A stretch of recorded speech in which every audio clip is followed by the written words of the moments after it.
Murshad Sadeghi is 10 years old and lives in Gorton in Manchester. Show me what you're reading at the moment. Do you want to be? Right. What do you want to be? Uh-huh. Well, I want to be an astronaut. Murshad came here from Iran 3 years ago with his mother and grown-up sister and brother.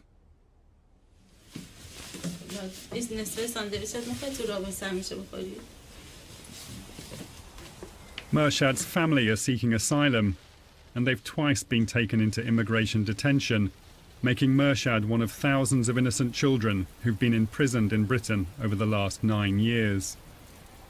I didn't have summer holidays in England at all because every time I had one, I was in detention centre, and I hope this year I won't go to detention centre, but it's up to the government. I know you could hear me, please. Murshad has agreed to talk to me about his experience, but he says he wants to do it at school where he feels safe. Can you tell me about the first time that you were taken to the detention centre? Do you remember them knocking at the door? Yeah, they knocked on so hard about that much. I'm not moving it that hard because my fingers might hurt. At around 6 o'clock that morning, the family were visited by an arrest team, 7 immigration officers, armed with batons, handcuffs and stab vests. Murshad's mother opened the door. اومدن داخل اصلا موندم نمیدونستم مثلا یعنی خیلی وحشتناک بود اومدن داخل توی قسمت حال پایین گفتن که ما باید شما رو ببریم شما فکر میکنم 3 روز یا 4 روز دیگه پرواز دارید باید برگردین کشورتون رو. And how many people were in your room? 2. They said quick pack your things and go down. They didn't let me see my mum because they shut the doors everywhere in my house. They shut the doors. And I keep on wanted to see my mum, and then they said that later, and I was keeping asking, I was keeping trying to go past the door, and I was keeping saying, no, get back in your room. I'm guessing that it must have been pretty scary. Yeah. It's a bit right. How you guess it?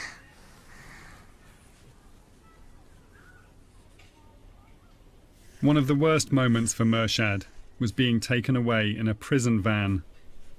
I asked him to draw me a picture of it. Is that the door on the side there? Yeah. They said you have to go downstairs, and they said that we might go to the detention centre. I was a bit shocked, and I went, with those police vans, it was a bit like police vans, but it wasn't. It's like cage everywhere, front, back, at the back. It's like 2 cages. I thought a bit, it's a bit wrong. It's just, we're not an animal to be behind a cage, so I thought that's just wrong. Were your mum and sister and brother all in the same van with you? Yeah. And did you have a chance to talk to your mum then? Yeah. And what did you ask her? And she said, yeah, we're going to the detention centre because she knows about everything. Murshad, of course, didn't arrive at school that day. Emma, one of his teachers, found herself having to deal with a situation she had little experience of.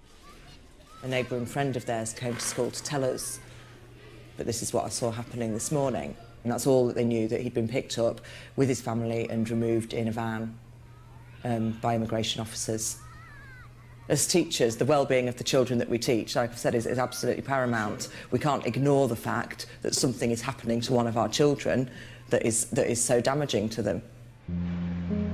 Murshad's family were held in a detention centre near Gatwick Airport and were to be flown back to Iran within days. But the school put them in touch with a legal team who were able to get the deportation halted. Instead of being released, though, the family was moved to another detention centre, Yarl's Wood in Bedfordshire.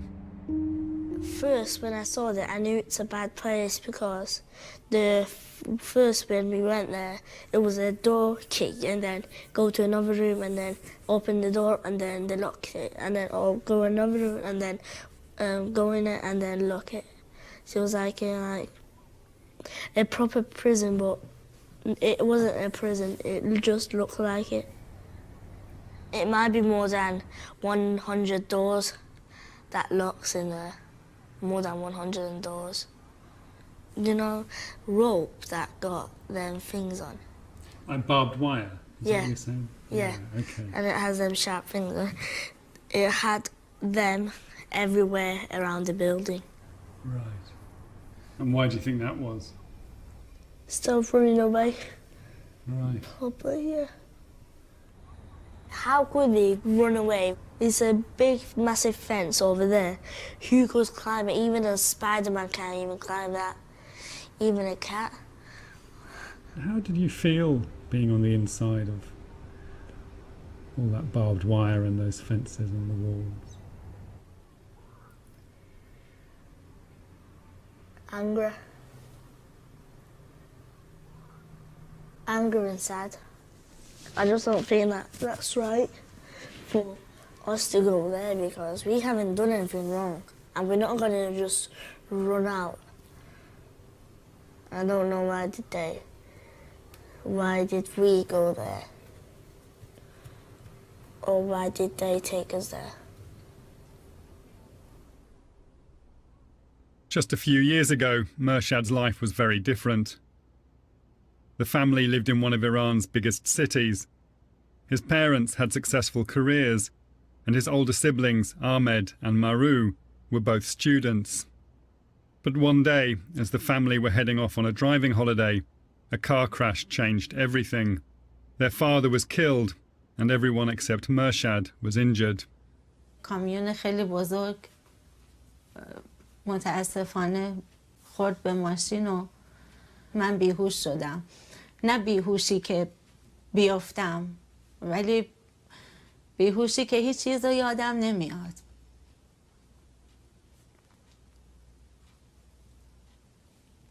در واقع از وقتی و فقط یادم هست که داخل یه بیمارستان نزدیک همون شهر، بعد مرشاده که میدیدم کنار تخت، اونو دیدم، فقط میپرسیدم که شوهرم کجاست. ولی گفت خیلی بابا حالش بد بود، اونو بردن توی یه آمبولانس. 2 روز بعدش تونستم اینو به مرشاد بگم. In the months following the loss of her husband, a friend suggested Farah take the children to the UK for the summer to recuperate. Shortly before they were due to go back, Farah got a call from her neighbour. بهم زنگ زد، گفت خودم با چشمای خودم دیدم که پلیس ریخت خونتون. خودم از بالای پنجره آشپزخونه دیدم چیزایی که برد.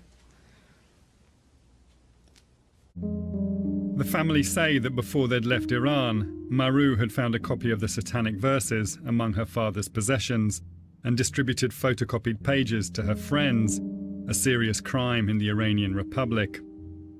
While in the UK, the family were sent these documents. They've apparently been issued by the Islamic Revolutionary Court and set out charges against Mershad's mother and sister of propaganda against the Islamic State. حداقل کارش اینه که واقعا مجبوری بیفتی تو زندان. حالا تا چقدر معلوم نیست. این یعنی خوشبینانه ترین فکریه که میشه کرد. با این شرایطی که هست جونش در خطره.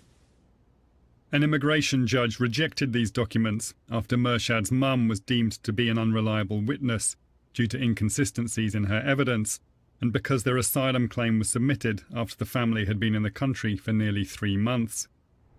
As their legal team continued to fight the deportation, the family remained incarcerated. It was like awful. Don't know what to do. It was like sat there bored. And did you have any toys at all when you were in there? No. None. You had no toys at all? None. 10 روز بعد از که ما رو اونجا بردن خیلی عجیب بود برا من، ولی موهای مرشاد وقتی که بلند میشد میریخ روی بالشش. من تمام اینا رو بهشون میگفتم. ولی کار خاصی نمی‌کردن. میگفتن بچه است، حتما استرس داره، چون خودشون میفهمیدن. In September 2008, after 7 weeks, Mershad and his family were finally released from Jarl's Wood after their new barrister challenged the legality of their continued detention. The first thing I did was that they let me to go, just like run out fast as I could. Right, I see. Fast as I could, and I just like think stuff. Oh, I'm not never gonna go there. I'm so never gonna go there. Mershad returned to school at the start of the new term. This is a picture that was taken of Mershad when he came out of Jarl's Wood after his first period of detention. Quite a disturbing picture, really, because he looks so distressed. When he came back to school, he really was a changed child in terms of his confidence and his interactions with his peers and that sort of thing. So I think, yeah, we were quite shocked by the difference in him, really. I'd forgotten we'd done all of this, you know. Oh, it was The head teacher documented the academic effects on Mershad. So you could see how much he'd moved on over the year. And then when we assessed him and he came back, he couldn't even write his own name or recognise any letter sounds at all. He was unable to write his own name. He was unable to write his own name when he came back. He was 8. Yeah, and he could write a lot more than his own name before he went away. So he was just massively traumatised, really. Regardless of the effects on Mershad, the Home Office have continued to pursue the family. Yeah. She said that they can't remove her still, that there are still legal proceedings going on, that they've put in the appeal to the European Court of Human Rights and stuff, and so... In April this year, Yeah. I go to Mershad's school to see his teacher, Emma. We had a message this morning to say that Mershad's elder sister had been detained by UK border agency staff this morning at the house. So whether or not the whole family are booked on flights, I don't know. Whether or not they'll try and pick them up, I don't know. This family have been put through such unbearable levels of stress and upset for the last 2 years. It's really unreasonable to expect people to be able to live under that much pressure. Fearing they too will be picked up, the rest of the family have left home and gone into hiding at a friend's house. Do you know why you came here? Why you're now going to be staying here for a while? I think it's because that it's not quite safe in Arrow on the house. Because I think me and my brother and my mum are a bit scared because they might come again. They shouldn't be taking my sister without me and my mum and my brother. And I thought it's why my mum's a bit crying. نمیتونم فکر کنم که اون برگرده، چون کاملا براش خطر داره و اگر که نمیدونم، اصلا نمیتونم فکر کنم، فقط میتونم فکر کنم که اگر اونا همچی کاری کنن بهتره که اول ما رو اینجا خودشون ما رو بکشن راحت. ما اصلا نمیتونم بدون او زنده باشم اینجا زندگی کنم. A couple of days later, the family tentatively go back to the house. This accommodation is provided by the Home Office, so when the border agency arrested Mershad's sister, they let themselves in with their own keys. They also carried out a search for identity documents in preparation for the family's removal. What the hell? Look, it's cut.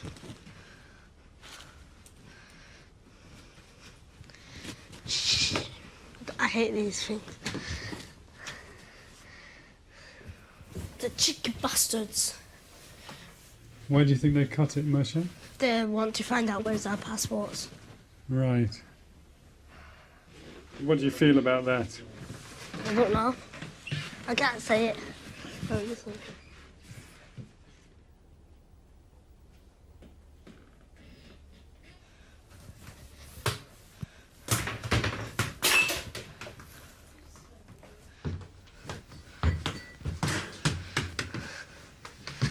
It's all mess, Right. so I don't care. But I'm not allowed my ball in. In the house, yeah. Yeah. Masha, can you tell me how it feels being here at the moment? Awful. Does it? This is the only word that I could say. Why does it feel awful? It's not your house. It's not my house. I want a house that it's my house. And I want a house that nobody has the key. Do you know what I mean? Yeah, sure.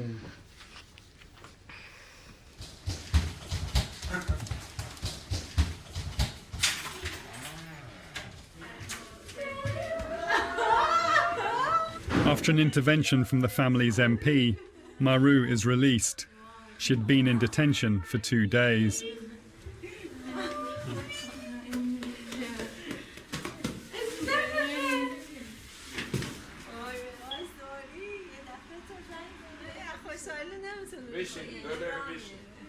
So is it nice to have your sister back, Mershad? Not bad, yeah.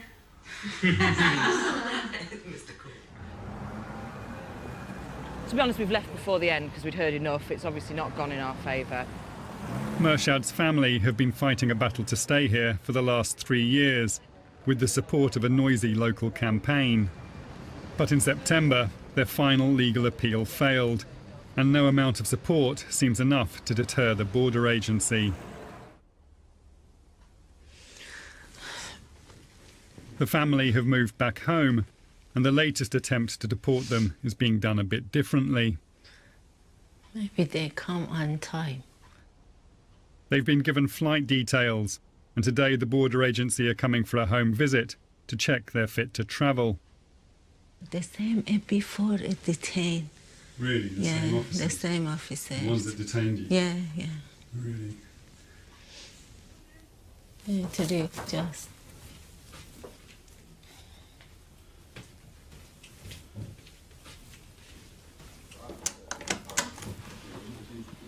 Morning. Hi, Farah. Are we alright to come in? Hi, can I ask why you're filming, sir? Yeah, I'm from Channel 4. Okay, I'm making a documentary with... okay, can I ask you just to turn that off? Because Actually... it's not being filmed with our consent, sir. No, that's fine. I'll just film Farah in that case. Okay, well, no, can you just turn that off and then we'll... I'm not going to turn it off, no, okay, because well, Farah's asked me to film. I'm not prepared to interview Farah while that camera's on. Right, okay, well that's So all your that's going to happen then choice. is just to delay everything that's going to happen today. Well, I mean, it's up to Farah whether or not she's happy for me to stop filming or to carry on. Okay, well, do you want to discuss that with Farah? And then if you can just let us know. Okay. Yeah. What would you like me to do, Farah? Yeah, I like a carry on. You like me to carry on? Yeah. Okay. Farah's quite clear that she'd like me to continue filming. The border agency withdraw and decide to give Farah an appointment to come to their offices.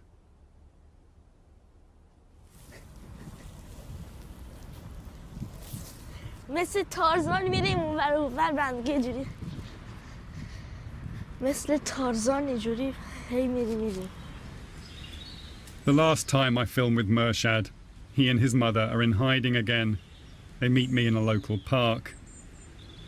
Can you tell me a little bit about what's been happening for the last few days? They've been trying to send us back to Iran.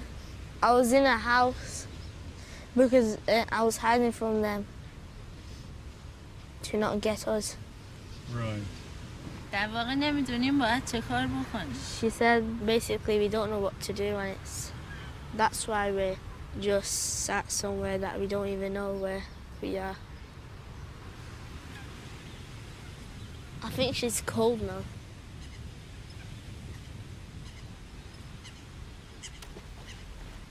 You know, I miss a normal life. It's horrible. Just days later, Mershad's mum is admitted to hospital after having a nervous breakdown. She continues to be under the care of psychiatrists. Mershad is being cared for by his sister. Once his mum recovers, the border agency will continue the removal process.